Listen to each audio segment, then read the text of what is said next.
Сәлем, менің атым Никита, жасым 16-да, және мен қылмыскермін. Мен Москвада тұрамын. Мен 13-ке толған кезде әкем жұмыстан үйге келмей қойды, көп іше бастады. Менің әр күнім атқа тең болатын. Мектепте мені алқаштың баласы деп балағаттаса, үйде әкем айғайлайтын. Мен сол күн келгенше осылай өмір сүрдім. Мен мектептен қайтып келе жатқан кезде әкемді көрдім. Ол өзінің жұмыстағы достарымен сөйлесіп тұрды. Олар бір әйелге тиісіп тұрды. Басында мен олар жай сөйлесіп тұрған шығар деп ойладым.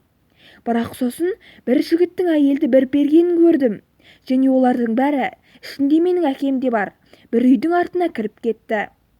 Сол күні әкем үйге келмеді. Мен көргенімді анама айтып бердім.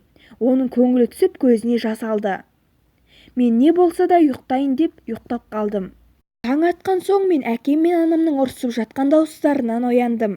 Әкемнің анамды бір періп қалғанын көрдім.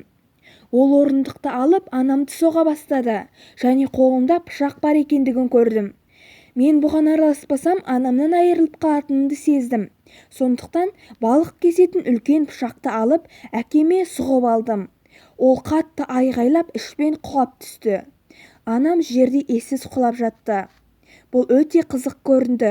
Ата-анам жерде жатты, ал мен 13 жаста боп не істерімді білмей жалғыз тұрдым. Бірақ сосын көршілер бір шу естіп полиция шақыртқан болып шықты. Мені участковый келіп алып кетті.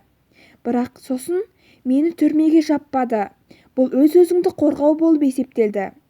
Және мені участке қойып қойды. Және әкем өлген соң менің өз өмірім жақсарған сияқты көрінеді маған. Анам жұмыс тауып, біздің өміріміз жайтына келе бастады. Достар, ал сіздер бұл жайлы не ойлайсыздар? Комментарийға жаза кетсеңіздер болады.